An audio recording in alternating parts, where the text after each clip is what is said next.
Welcome to Okay. Conversations with Shawn and The Anthony. meeting has been recorded to the host of the episode. Okay, so got it. Okay. He's new. He's new to this, I'm folks. new. I'm new. So How I'm are good you at taking doing? photos, but video I'm not that great at. Video you're not that great at? Oh, come on. Yeah, I'm trying, but this is the next level. So this is what's exciting to me Says about the ex reality TV star. it. Yeah, but somebody else was in control of that. They were filming it.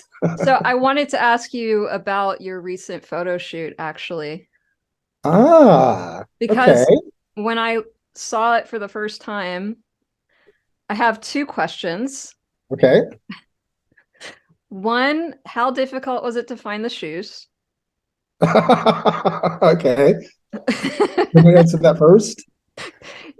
Whatever order you care to. And two, I don't know whether it was intentional or unintentional. I do know that 𝐤𝐤𝐬 Minnelli influences you.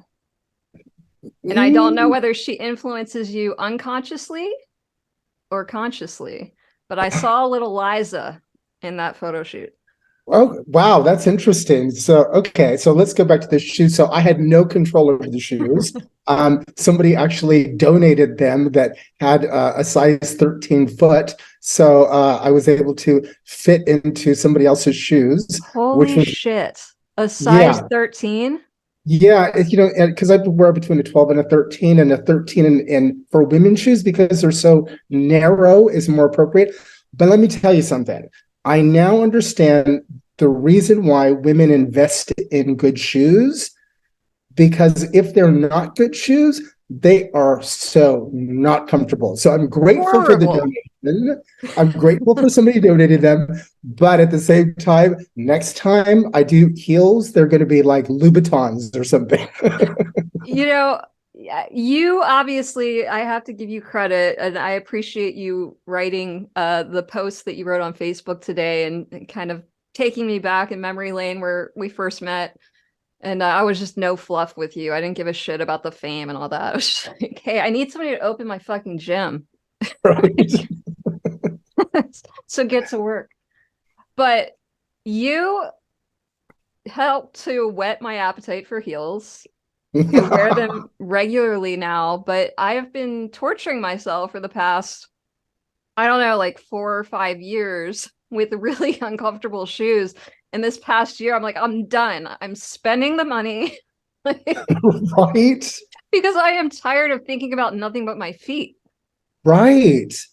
And have you noticed a difference when you Yeah. switch to a or more quality pair of Oh my shoes? God. It's huge. Yeah, it makes such a huge difference. But and let me tell you, Shawn, sitting in those poses with those shoes on, now it didn't look like it was that uncomfortable, and it was really uncomfortable. I know it's all, yeah, that's posing in general is uncomfortable.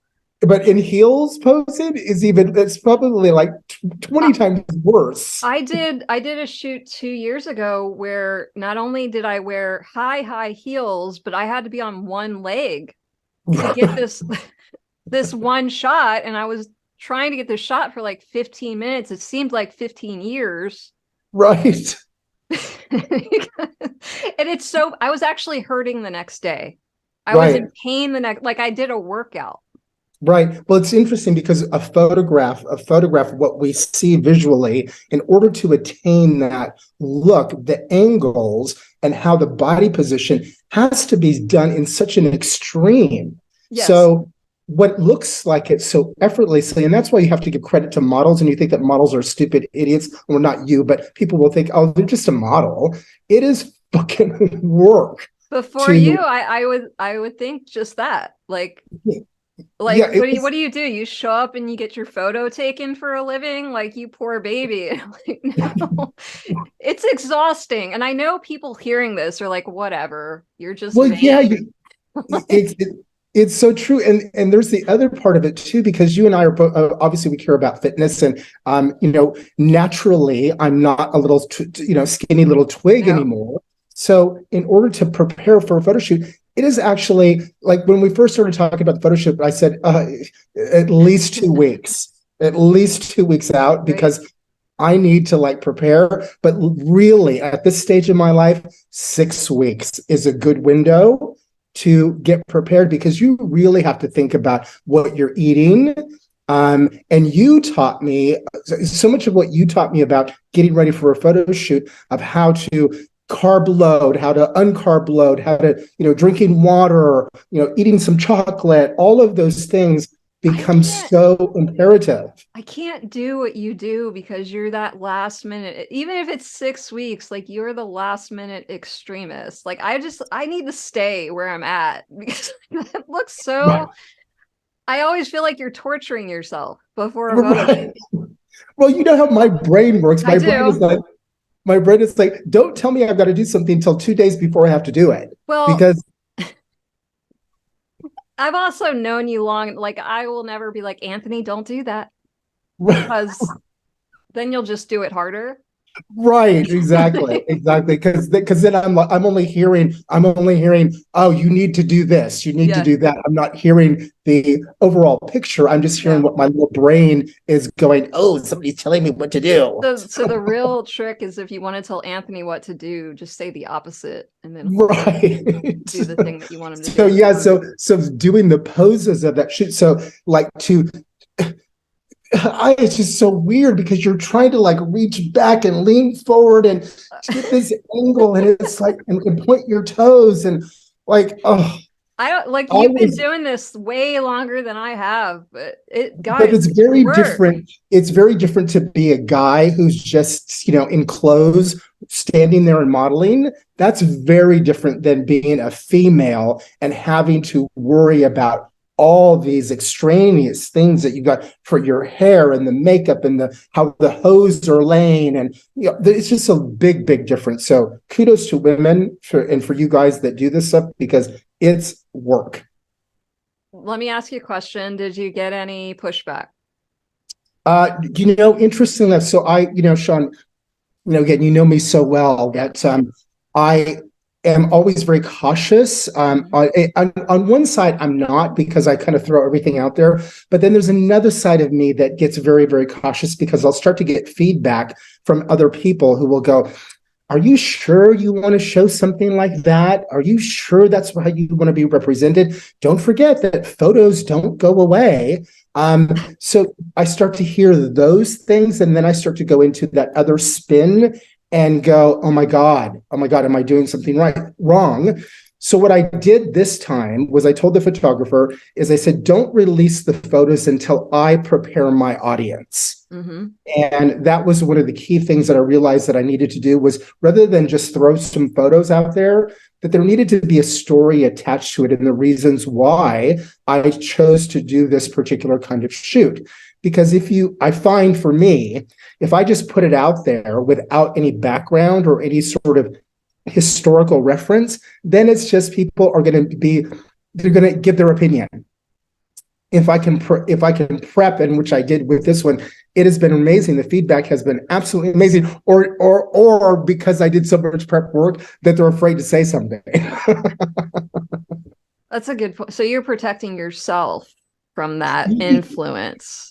Yeah, you know what? You're absolutely right. In a way, I think that was the other thing, because in this world that we live in of social media today, and you and I are both aware of it, we put things out there and we get attacked. There are so many people out there that are the armchair quarterbacks who just want to be the naysayers. They want to be negative. They want to find something wrong with whatever you're doing. And so, I think I found that if I can protect myself a little bit from it, because I know I can go into the rabbit hole of that one negative comment out of 100 that are positive, but I'll choose that one negative comment and I'll go down that rabbit hole and I'll spend all my time and energy in that space. But okay, you've been doing this your entire life. I think the one thing that you and I have in common, and I understood this from day one, is that we'd rather be dead than be bored with life. Right? Like the idea of being boring is just like, that's mortifying to me. And in order to lead an interesting life, you have to inoculate yourself to disapproval, criticism. Like it's coming. It's It's coming. coming. There's no avoiding it. But so many Right. people like stay trapped in this cage in order to avoid someone hurting their feelings. Right. Discomfort, any sort of discomfort. Yeah, Um, and so, yeah, people will not. Yeah, that's so fascinating, Shawn, because I can't imagine not doing it. Although I do, and again, this, I go through I cycles know. where I start to get focused on other things and then I lose that part of myself. And then the wake up call comes and go, wait, you're unhappy, you're miserable, Right. you're not fulfilling your potential. It's affecting your work, it's affecting everything because you stopped being that guy Mm-hmm. that you truly are, and you have become overwhelmed in this monotonous chaos, the chaos of monotony. Yeah. And therefore, it's really important when those opportunities come our way that we seize them. But also, I think the other part of it is to have people around you that are aware of your fallible or what's the right word? Yeah. Uh, Fallible. fallible self, when they can recognize that you're not being who you truly are. And those people are the ones that, I said in my post earlier, sometimes it's the tough love, it's the tough conversations that make us better human beings, Right. because those tough conversations of somebody calling you out are what you need to hear. Even And for them, though, even though, because here's the thing about you, like I've learned that I have to plant seeds with you because I know the ego defenses are going to come up right away and then the shutdown and then the shunning. But I know that you're mulling over it. Like I well, know that you're okay. thinking about it. Well, okay, well, that's interesting, John, because, on all intents and purposes, I don't really think a lot about stuff, but No. yet they're there. The thoughts are like you said, probably mulling around, If and you they're care about it, if I point something out that you do care about and that you do recognize as truth, like you know that you're stagnating, right, you know that you're playing it safe for a little bit. And right. maybe that's your recovery time. Like maybe that's just a part of your process where you have to go extreme and Hmm. then come back and then go extreme and then come back. Well, that's a very good point, Shawn. That's a very good point that, we all don't operate on the same No. wavelength. Some people are always constantly in the mix of doing something that is, whatever it is that floats their boat, that gets them going, whatever. But then there are other people, probably like you just pointed out with myself, where I go through cycles. And here's the, You're well, bipolar. Okay. but no, here's the thing, Shawn, I'm and joking. I was thinking about this the other day. My brain capacity, and sometimes I attribute this to men versus women, Okay. because I think that, and most of my friends are women. Most of my friends are women who are big thinkers Yeah. and think big, and my male friends are not. We're pretty simple, and men are kind of like sex, food, and shelter. That's kind of like what our modus operandi is. I can be And both. you could be both. Mhm. You have that quality about you. You have a masculine and a Yeah. feminine about you that meshes very well. But I think that sometimes my brain doesn't have the capacity to juggle several different things going on. And if it's something requires all of my attention, or a predominant amount of my attention, it gets all of my attention because my brain doesn't move around very much. I kind of like put it here and here and here. Right. And there's not a lot of connection with them all until the wake up call comes. I go, oh, something's not right here. Yeah, like you got to crash into something to wake up. Yeah, definitely. And I'm going to get Barb, who is our Yeah. Barb. She was the one that basically kind of like it's really fascinating how. But Barb is such an interesting person. And I I know. remember the first time meeting Barb so many years ago, and I thought Barb did not like me because she's so, she's very, Stoic. doesn't show a lot, Yeah. but boy, she's become such an important figure in my life, Yeah. as somebody who is, when Barb speaks, she speaks about something that's important. Exactly. There's not a lot of fluff there. There's actually no fluff there. She there's no filter, there's no fluff, no. Right. It's kind I of like, love it about her. She in check. yeah, she's so Yeah. great. She's so great. So when she sat me down, or we sat down, and then she just started, and she also has a way of presenting things in a very thoughtful manner Yeah. that is, it's not like emotional. It's just very, look, you're kind of fucking up. And that's really what I needed to hear from her, from a non-emotional standpoint, because that's what was, yeah, it was something that was It's really needed. not, she's not telling you like a mother, you shouldn't be doing Yeah. this. It's just very matter of fact. Yeah, And it's you're very kind of matter of just fact. left with that bomb that she just dropped on you, and you just can't deny it. Yeah, because Yeah. there's really nowhere to go with it except for that's the reality. And that reality made me stop and really think for many, many days of what I was doing that was impacting everything else around me, from not only just my creativity perspective, but also all the relationships in my life and the things and the people that I had neglected because I had become so myopically focused on a couple of different issues. And again, my brain doesn't flow in this beautiful Fluid. symphony. Yeah. It kind of works in more segmented portion. So anyway, Do you realize that throughout your life, and I know quite a bit about your life now, that you every time you've broken through something, whether it was with design or whatever, modeling, it's always been you going to that extreme, that place of I give zero fucks what anybody thinks. mm-hmm. But then you get the success from that thing, and then you kind of like try to stay in that box because now you're Mm-hmm. afraid to leave it. But that is the key. Like the key is leave it. Does that make Yeah. sense? Shawn, that's a very good point. And, this is going to lead me to another conversation. So, and I do want to get back to the Liza Minnelli, so don't forget Liza that. Minnelli. Yeah. But that's going to lead me to another conversation. Yesterday, I had the opportunity to speak to somebody from my industry who is very renowned, let's just say very renowned in the I industry know. of jewelry.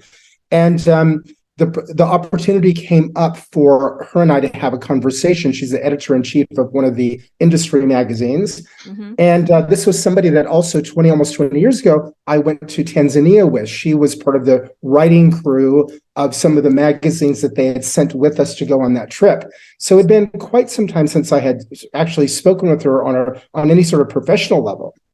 But the opportunity came up, and I was very nervous about a conversation to have with somebody from an industry that I had become so much a part of and became so much of my identity from a luxury branding perspective. Mm-hmm. So as time has gone by, and as you know, and everybody, well, not everybody, but a lot of people that follow us will know that my career path has changed over the years to where I am today. I'm not that guy anymore. Right. I'm not that guy who was famous and celebrities and, doing all the stuff that went along with that. Today, I'm a much simpler, happier life. But I was very hesitant to have a conversation with this person on the phone as a prelude to possibly doing a story about me. So when I thought about it, at first, my first initial reaction was my ego kicked in. My ego kicked in. It was like, oh my God, wow, this person wants to talk to me. Yeah. And I'm like, God, how exciting is that? And I went on that kind of spin in my head of like, you got to get your shit together. You got to get some photos. You got to do this. You got to do that. You got to create this story. Right. And then after I talked to a few different people from a few different perspectives, the reality came is that I'm not that guy. I'm not that guy, and I don't ever want to be that man again. How was I going to go into this conversation with this person who's from that world where all of that stuff is really important still to them because that's what their livelihood is? How do I have a conversation with them that says, it's not important to me? That's not important to me anymore. And this is who I am today. And one of my friends that I reached out to, she just basically said to me, you have the ability to choose how you want to be represented. Now, in that, you have to be careful and you have to be cautious of when you're being interviewed or you're telling your story to not revert back to that old guy.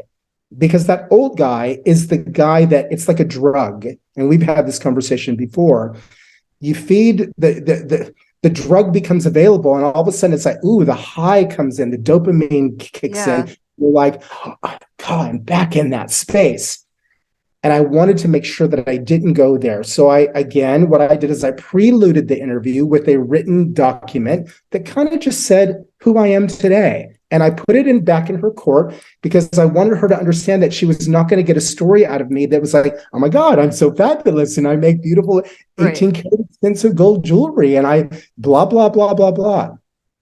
I wanted to make sure that she understood where I was today. And with that, give her the opportunity to decide if my story was even interesting to her or possibly to her readers, and then to not care. Yeah. That was the other big thing of just saying, look, I have no expectations. It doesn't matter to me. This is not the be all end all. Whereas 20 years ago, 15 years ago, it would have been the be all end all.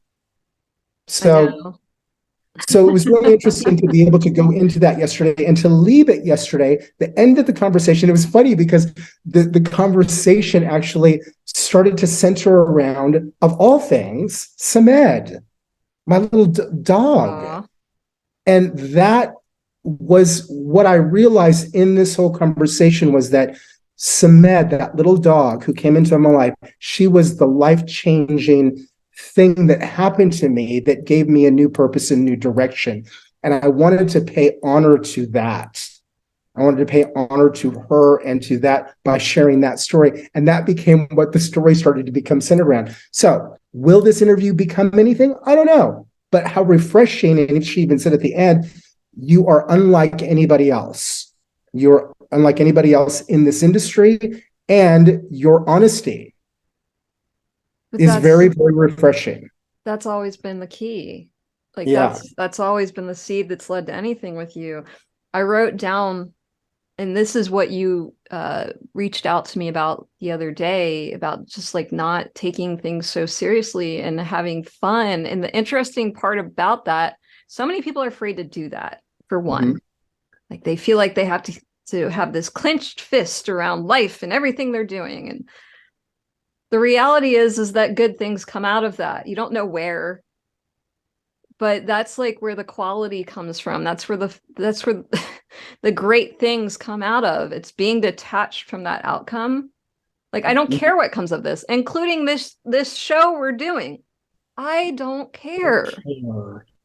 And we're gonna have these conversations anyway. Yeah. I'm just hitting record. Shawn, it's so interesting too, because, there was a time and place where we would, and especially in the world that I come from and the designer, where, we surrounded ourselves with publicists and writers and people who controlled everything. And because this image had to be this perfect image that would be acceptable to the public and all of the things that entailed. And what that created was a lot of miserable people. Yeah. Who we were never really honest and never really true about who we were. So all of our fallacies, or all of the things that were the negative, were never really seen by the public. They just saw the shiny, polished, pretty image that they wanted to see. That's so interesting. Presented to them. I saw an interview yesterday with, it was Howie Mandel, the comedian, and he's been on like television, he works for the networks. Right. And he went on Rogan's show and he was saying how much he envied Rogan for having gone outside the system and no longer needing someone's permission. There's no longer that middleman who tells him what he can and cannot do in the eyes of the public. And he was envious of that because he's like, I want to go to your comedy club and do stand-up tonight, but I'm afraid that I can't say certain things. Mm-hmm. Because it's going to interfere with my relationship with the network. And I'm watching this person who's stuck in this little box and this other guy who love or hate him. And that's kind of my point. He doesn't give a shit whether you love or hate him. He's just doing what he does. Absolutely. Well, you know, that leads I admire that. And I want to live. I admire that too. You know who I'm really a big fan of right now is Justine Bateman. Yeah. Have you seen any of her recent interviews? I have not. So she, a couple of years ago, she came out with Justine Bateman, who was like Family Ties. Oh, yeah. Her book. Right? I read her book. Yes. So a couple of years ago, she came out with a book called Fame, and it was a very honest book about what it was like to be famous as this actress who had all these accolades. And then all of a sudden, she was not famous. Yeah. Because she no longer fit the mold of the pretty girl that played the game according to what the Hollywood standards were. And therefore, she stopped getting work. She stopped getting jobs, and she had to reinvent herself. And she became eventually a writer and a producer. And that's what she does now. She directs and writes and produces. But she just came out with a new book. I can't remember the name of it now, but it is about women and aging. Mm-hmm. And she makes no apology she talks about it. This face that she has this face that has no surgery, no nothing on it, but that is who she is. And she says in one of her things that she said, she goes, I would look at women like, say, Georgia O'Keeffe, and I would see this woman who was older that had the lines in her face. And I always thought, that's the woman that I want to be. Oh my gosh, I've been thinking so much about this. And it's so refreshing to hear this woman, and the way that she does it is so beautiful because she's not knocking the women that are doing those things. But what she's saying is that I know for me, and I know there's a lot of other women out there who don't feel the need or the desire to go through the procedures to be accepted by the public. She said, when I walk into a set today as a director and I have this face, I'm taken seriously. Right. And she goes, so a lot of the work is now already done. I don't have to convince anybody that I'm a professional and that I'm a serious director. They just look at my face and go, oh, okay. Yeah, she knows what she's doing. Yeah, it's so fascinating because I have zero judgment over any woman who opts to do the Botox and the surgery and all of that stuff. But when I'm looking at it from my standpoint and what I want for myself, I look at that and I see something sad. Not saying that they are sad, but for me, I feel like that would be a sad path. So I'm looking for these women to look up to have kind of embraced it. Mm-hmm. And there's such a beauty and a power in that. And that's just, I feel like that's the path I want to go. I don't know. I'm not speaking for my future self, but that just feels right to me. Well, Shawn, that's such an interesting perspective too, because, as we get older, and here I am at 60, and you always jump to your next age before your actual birthday. I know, because I figured I was because conceived. It's material. It sounds better. It always sounds better to say like 60. But so I'll be 60 in like literally 3 weeks now. Yeah, so 3 weeks. But it's interesting because we come from a space where obviously I come from a world where I was in fashion and all of that stuff that went along with it were looks, and all of those things were really, really important. And you had to be presentable. And even as a designer, we had to, walk the red carpet and be photographed and all that stuff. So you always had to look your best. Today, here I am. And those things have been instilled in me, of course. And I do everything I can to try to, I don't want to say stay younger, because I actually am embracing being 60. Right. But I also know that being 60 today for me is about being the best that I can be. Exactly.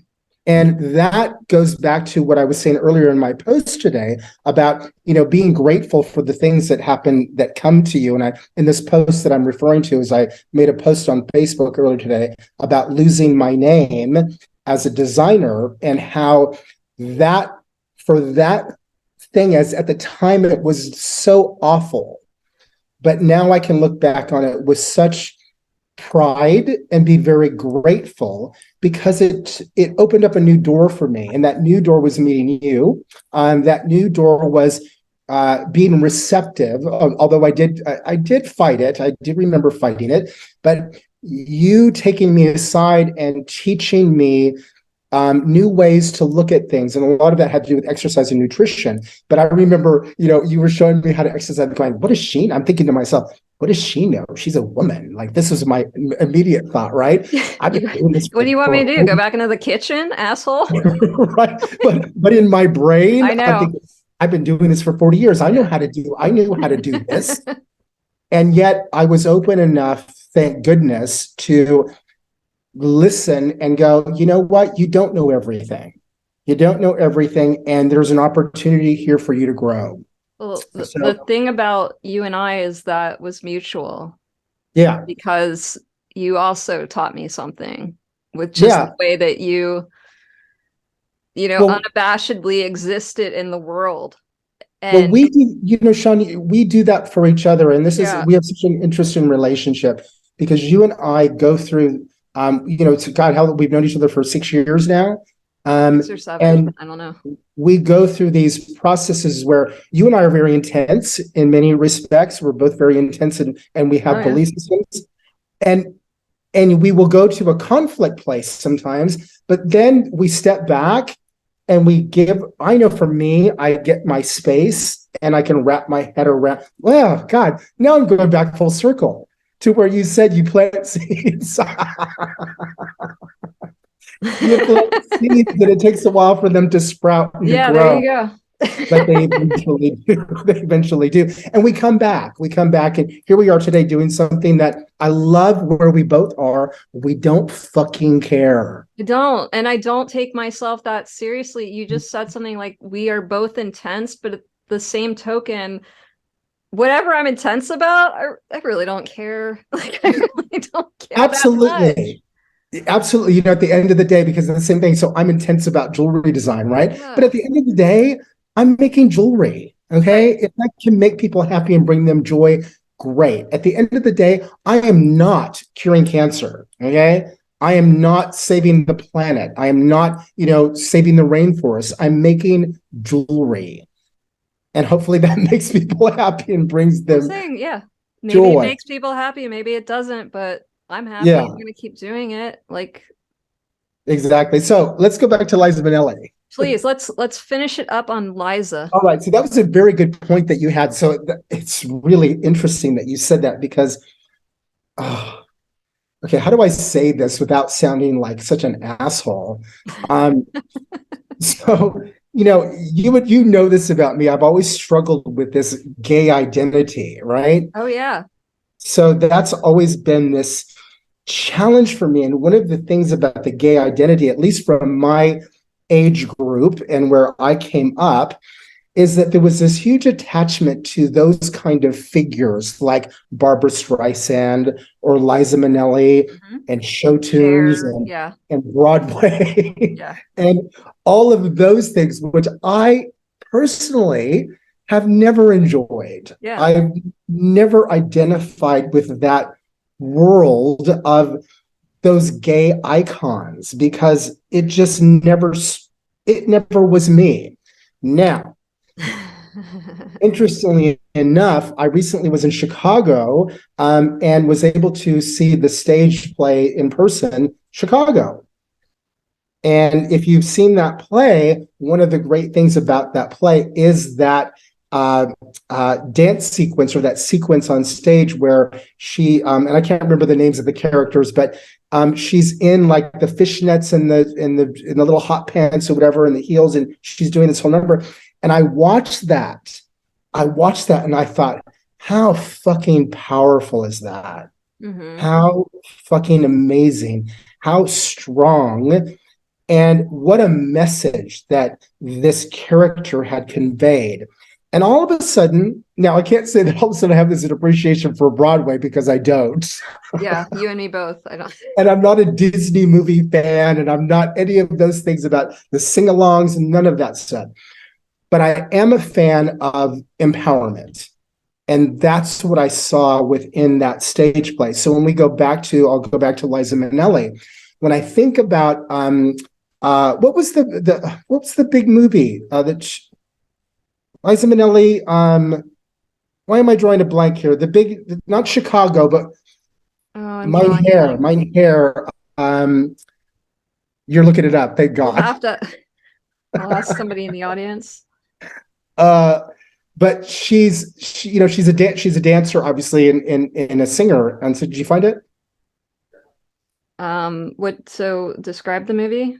It's a cabaret. Cabaret. Yeah, that's the first one that came up.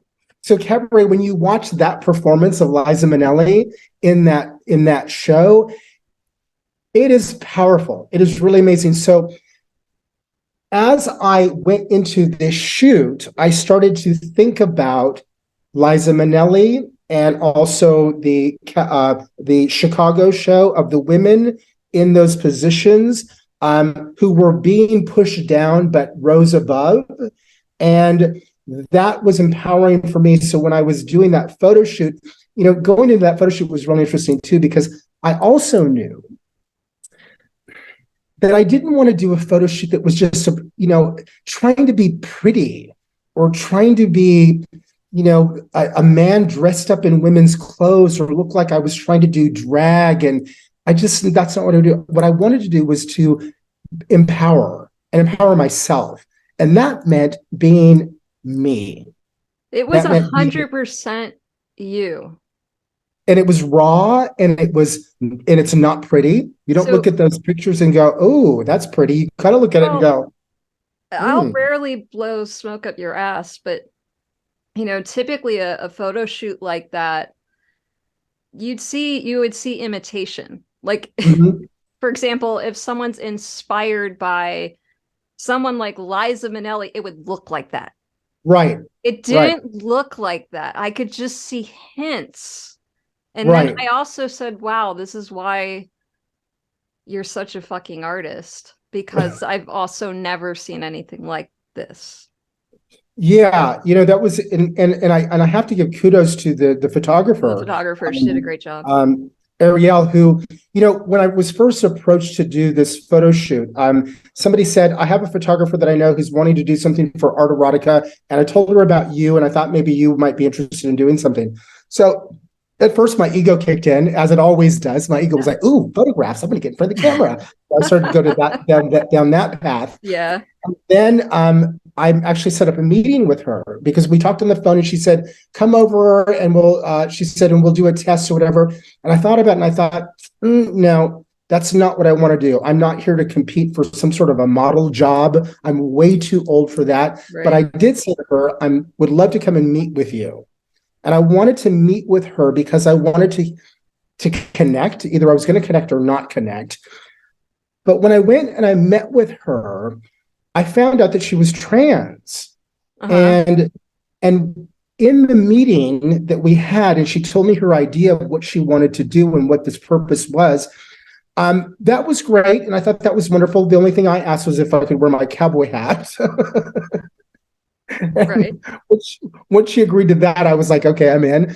But the reason that I did the photo shoot was I wanted to push my boundary. There was a couple of reasons. I wanted to push my own boundaries of comfortability because, there's a photo shoot that I did years ago that's like an iconic photo of me in heels. That was very different from doing this photo shoot because that photo shoot I was in control of, and it was very masculine. This one, I was not going to be in control of. I was going to be posed and positioned, and I was going to be in fishnet stockings. Now, that takes you to a totally different place of vulnerability, right? Okay? But so besides pushing my boundaries and going, can I do something that is so uncomfortable for me? Because I would never wear fishnet hose. That's not who I am, and it would never be something I would desire to do, right? But I Yeah, thought, if I can go into that and I can push my boundaries, great. But the reason I did the photo shoot was when she told me her story.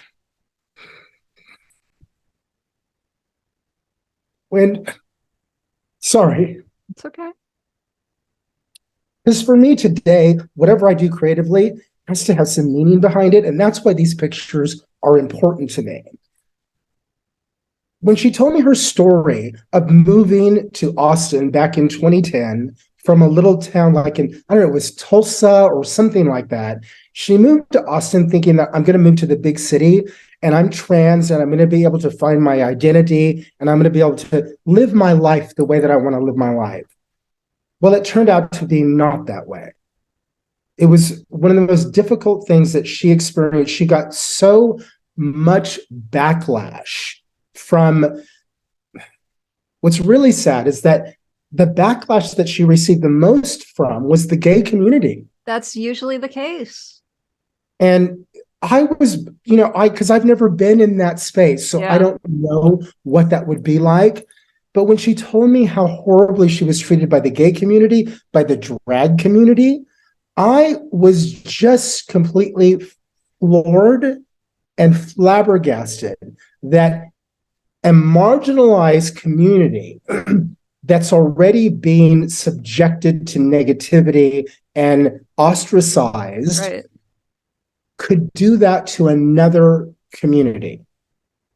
And that she perceived and she fought and she'd been fired from her jobs. She'd gone through so many things because of who she is inside, but she persevered. She persevered. And I thought, I love it. I want to work with this person. That's so wild. Just, I'm a bisexual and I too, once I embraced that about myself, I realized that I didn't fit into a community. Both communities wanted me to make up my mind, and I've been discriminated against and I've lost everything. And at some point you just end up being what you need to be for yourself. And that's enough. But it is fascinating that a marginalized community can quickly forget and do that to another. Yeah. But I also don't want to fit into a box. Right. And I love that you were, this was uncomfortable for you, but I think it's more uncomfortable for you to fit into a box. So if you start feeling like you're in this 4 square, box, you've got to go outside of it. You just have to. Well, and you're right. And I think that, again, going back to, opportunities present themselves to us every day. Most of us refuse to see them or never see them. When an opportunity comes up for us to do something that will stretch us, the residual of that, I don't even know what the residual yet is going to be. All I know is that by doing that particular photo shoot, it's probably the most powerful photo shoot I've ever done in my life. It was refreshing to see you again. Yeah. It really was. So whatever comes up. And again, no expectations. I have no expectations out of it. I hoped that we would get something that she could use for her show. That was the whole purpose of doing the photos. I didn't go, oh, I want to get some photos so I can blow them up and put them on my wall. That was never the intention. The intention was for me simply to see if I could push myself out of my safety net and my safety zone that I had boxed myself into for quite some time. Well, you did. And with that, what happens is that the conversation starts to change. So, and interestingly enough, those people that started to say, oh, you need to be careful and all that stuff, I started to find my voice again. Yes. And started and be able to say, I don't really care. Yeah. I don't really, if you want to base what you think about me based upon a photograph that I do, then that says everything about you. It says Yeah. nothing about me. Wow, that's so powerful. And you know that. You get in front of the camera and you know what it's like. I remember that first photo shoot that we did where part of your breast was showing. And oh my God, it was like, Oh my how God, there's a nipple. dare you? And you did it. And today you get in front of the camera and you are, I watch you, I see what you do in front of the camera, and you are Shawn. You are Shawn, and you are empowering yourself. But again, when we do those things and we put them out there, the impact that we have on other people they may not ever be the ones to say anything. They might be just the observers that got something Yeah. out of seeing that thing. That's what I always said. If I can give someone, it's not for that. I mean, it really is for me at the end of the day. But if I can give someone the courage or the permission to just fucking stop caring for a minute and live your life, then I've won. You know? Yeah. I mean, the thing is too, the other part of that, Shawn, is that a lot of people think that in order to do something like that, that they need to be perfect, that they need to have, they have to look this certain thing, that they're not good enough. Oh, I could never do something like that. You just I'm said too something. fat, or I'm too old, or whatever they create the scenario. I love this idea of, you and I, you're obviously you're 20 years younger than me. So you got that on me, but we're people. We're just people. We have our flaws and we are imperfect. And you and I both know that more personally than ever, because we've stood each other in front of each other completely naked and saw what our flaws are. Your dick's rubbed against my ass. Been meaning to talk to you about that. But you just said something really interesting. It's like, for me, my personal biggest evolution was I no longer care whether somebody understands what I'm doing. I no longer care whether someone understands me. I remember having a conversation with someone recently where they kept saying, "Oh, what you're doing is this. What you're doing is this." And there was this frustration inside, like, "No, that's not at all what I'm doing." Right. You just decide, you slapped a label on the mystery and you think you understand what it is and you're going to move on about your day. And I was like, you know what? They don't get it, and that's okay. Like, Shawn, that's a great point to bring up, because there's two things. I like what you just said. You can just go, fuck it. It's none of my business. I don't care. And go on your way. And then there are those other situations where we then get the opportunity, because I didn't do this for a long time. I wouldn't stand up when somebody would say, and they would paint this label around me based upon something that they saw, whatever. I now, and doing things like that photo shoot, I'm able to now stand up and go, no, you are absolutely mistaken. Well, I did say that. I wrote a letter and I said, just because you slapped this label on what I was conveying to you does not mean that you have any clue what the hell I was trying to say. Right. But that's okay. How can I expect you to have any clue what the hell I'm trying to say? You're not me. And that's fine. Right. It's your limitation. That's unfortunate for you because there's more here than what was on the surface. Right. But that's a choice you got to make. Do you want to go deeper? Or do you want to stay surface level? That's on you. Yeah. I mean, at the end of the day, Shawn, here we are. And I love that we're going to do this, and we're going to make this a weekly thing, and we will always find interesting conversations that we can talk about. Is that we're just doing it. That's it. Just doing it. And I love it that we don't have an agenda here. It's just you and I having conversation. As we once did, once a week, and we'll do it again. Yeah. And now we're doing that again. All so right. Thank you. I love you. Thanks for doing this. And so just let me know about next week. I can talk to you from Sedona as well. Beautiful. I'll be jealous. All right. All right. Love you. See you soon. Bye. Bye-bye. Bye.